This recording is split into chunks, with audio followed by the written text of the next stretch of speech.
Assalamualaikum warahmatullahi wabarakatuh.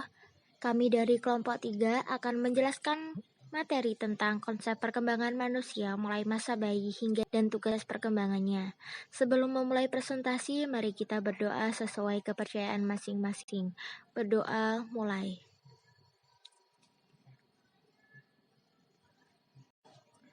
Sebelum itu, saya akan memperkenalkan nama-nama dari kelompok kami. Yang pertama, Erisa Rohadatul Aisy. Yang kedua, Nurul Aprilia Zumarnis. Yang ketiga, Lisa Putri Zuliasari. Yang keempat, Yun Fitriah. Dan yang terakhir, Muhammad Asrori. Konsep-konsep perkembangan dari bayi hingga dewasa, menurut berbagai teori, tahap-tahap psikoseksual Freud, oral, dari lahir sampai 12 sampai dengan 18 bulan, sumber kenikmatan bayi mencakup berbagai aktivitas yang berorientasi pada mulut, mengisap, dan makanan. Basic truth versus mistrust dari lahir sampai 12 sampai 18 bulan, bayi mengembangkan kesadaran apakah dunia merupakan tempat yang baik dan aman. Yang ketiga, tahap-tahap kognitif Piaget. Sensori motor dari lahir sampai 2 tahun, bayi secara bertahap mampu mengatur berbagai aktivitasnya dengan lingkungan melalui kegiatan motorik dan sensoris. Anal, 12 sampai 18 bulan sampai 3 tahun, anak mendapatkan kepuasan seksual dari menahan dan mengeluarkan kotoran. Daerah kepuasannya adalah bagian anal, dan pelatihan toilet merupakan kegiatan penting. Autonomi versus Sam and Dom, 12 bulan sampai 18 bulan sampai 3 tahun. Anak mengembangkan keseimbangan antara kemandirian serta kemampuan mencukupi kebutuhan diri dengan rasa malu dan ragu. Kekuatan kehendak. Preopertional 2-7 tahun, anak mengembangkan sistem representasi dan menggunakan simbol-simbol untuk mempresentasikan. Palik 2-6 tahun, anak lekat dengan orang tua, berbeda jenis kelamin dan kemudian melakukan identifikasi dengan orang tua berjenis kelamin sama. Superego berkembang, daerah kepuasan beralih ke daerah alat kelamin. Initiatif versus Guilit 3-6 tahun, anak mengembangkan inisiatif ketika mencoba berbagai kegiatan baru dan tidak diliputi rasa bersalah. Latensi 6 tahun sampai pubertas, waktu yang relatif tenang antara tahapan-tahapan yang lebih bergejolak. Industri versus inferiority 6 tahun sampai pubertas, anak harus belajar berbagai keterampilan budaya atau menghadapi berbagai perasaan tidak mampu. Concrete operation 7-11 tahun, anak dapat menyelesaikan masalah dengan logis jika mereka berfokus pada masa kini, tetapi tidak dapat berpikir secara abstrak. Genital pubertas sampai dewasa. Munculnya kembali dorongan-dorongan seksual pada masa pelik disalurkan ke seksualitas dewasa yang matang. Identity versus identity confusion, pubertas sampai dewasa muda, remaja harus menentukan kediriannya sendiri. Kebajikan kekuatan. Intimacy versus isolation, dewasa muda, berusaha membuat komitmen dengan orang lain. Jika tidak berhasil, bisa menderita keterasingan dan hanya tertarik pada diri dan kegiatannya sendiri. Kekuatan cinta. Generativity versus stagnation, dewasa tengah, orang dewasa yang matang dan pembimbing generasi berikutnya. Kekuatan kepedulian integrity versus despair, dewasa akhir. Lansia mencapai penerimaan hidupnya sendiri, membuatnya dapat menerima kematian. Kekuatan kebijaksanaan.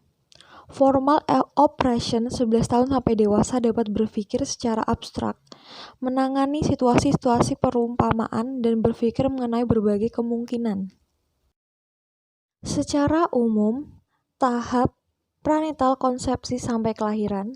Perkembangan fisik, konsep muncul dengan pembuahan normal atau cara-cara yang lain. Kontribusi genetik berinteraksi dengan pengaruh lingkungan sejak awal. Perkembangan kognitif, kemampuan untuk belajar, mengingat, dan respon terhadap rangsang sensoris mulai berkembang. Perkembangan psikososial, janin merespon suara ibu dan mengembangkan preferensi terhadapnya. Bayi dan balita kelahiran sampai usia 3 tahun, seluruh penginderaan dan sistem tubuh beroperasi, otak tumbuh makin rumit dan sangat sensitif terhadap pengaruh lingkungan. Mulai memiliki kemampuan untuk belajar dan mengingat, bahkan pada minggu-minggu awal. Kelekatan attachment terhadap orang tua dan yang lain terbentuk. Perkembangannya kesadaran dirinya. Kanak-kanak awal 3-6 tahun pertumbuhan stabil, selera makan menurun, dan masalah tidur adalah hal yang lazim. Kecenderungan menggunakan sapu tangan yang lebih dominan terlihat. Pikiran agak egosentris, tetapi tumbuh pemahaman terhadap sudut pandang orang lain. Ketidakmatangan kognitif menghasilkan beberapa ide yang tidak logis mengenai dunia, konsep diri, dan pemahaman emosi jadi lebih rumit. Kemandirian, inisiatif, dan kontrol diri meningkat. Identitas gender berkembang.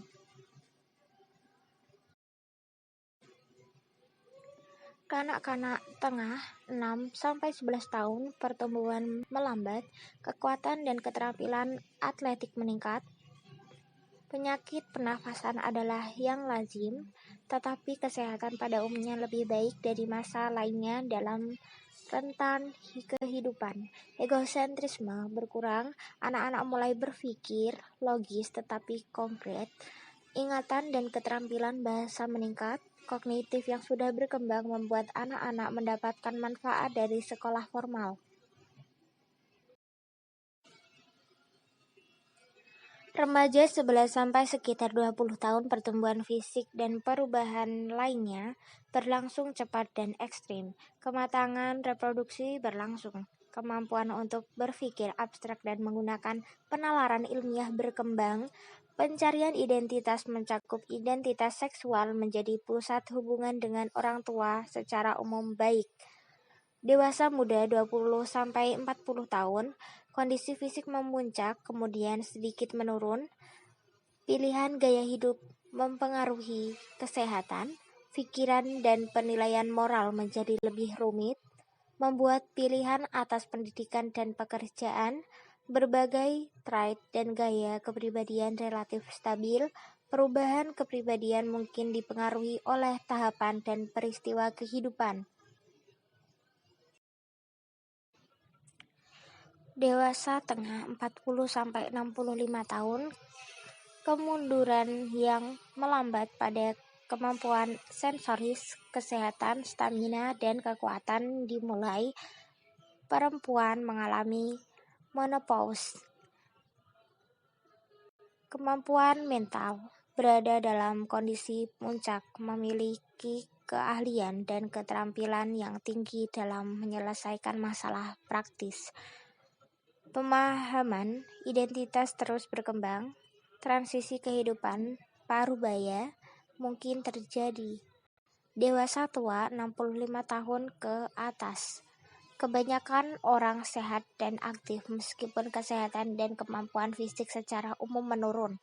Kebanyakan orang waspada secara mental meskipun kecerdasan dan ingatan mungkin mengalami kemunduran.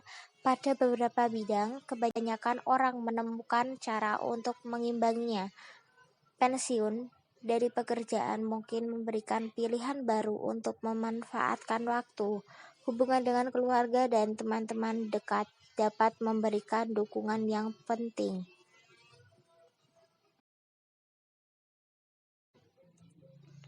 Tugas-tugas perkembangan dari bayi hingga dewasa. Tugas-tugas perkembangan dalam masa bayi itu ialah mencapai keterampilan berjalan dan berbicara. Para ilmuwan perkembangan menyatakan bahwa beberapa kebutuhan perkembangan dasar harus dipenuhi dan tugas perkembangan dikuasai selama tiap-tiap masa agar perkembangan yang normal dapat berlangsung. Tugas-tugas perkembangan dalam masa bayi yaitu mencapai keterampilan berjalan dan berbicara.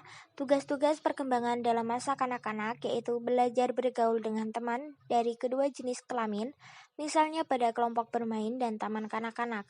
Tugas-tugas perkembangan dalam masa anak sekolah, belajar menulis, Membaca dan berhitung, ketiga keterampilan itu telah diperoleh ketika anak-anak duduk di sekolah dasar.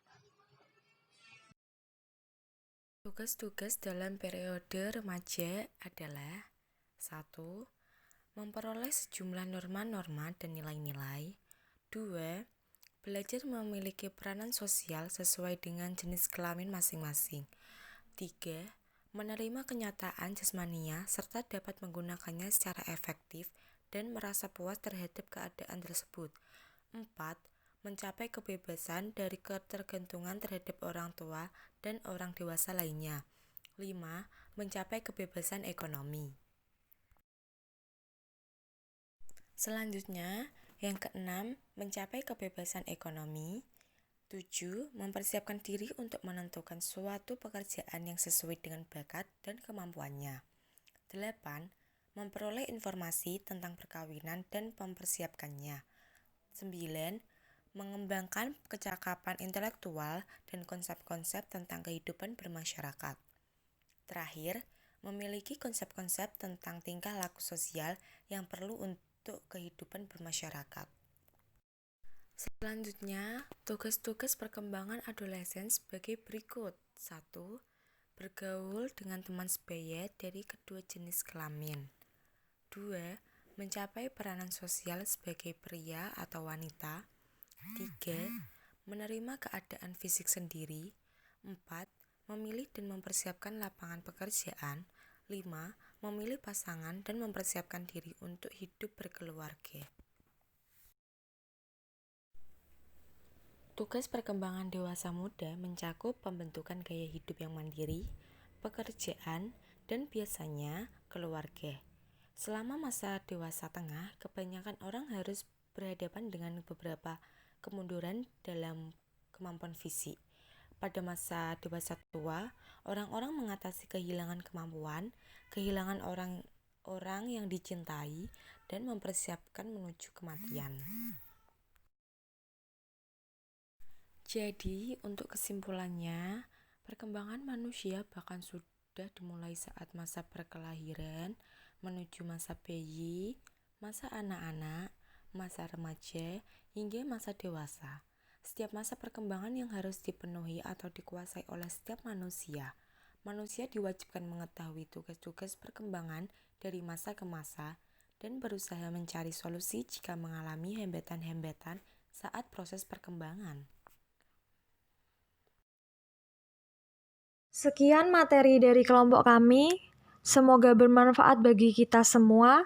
Kurang lebihnya mohon dimaafkan. Wassalamualaikum warahmatullahi wabarakatuh.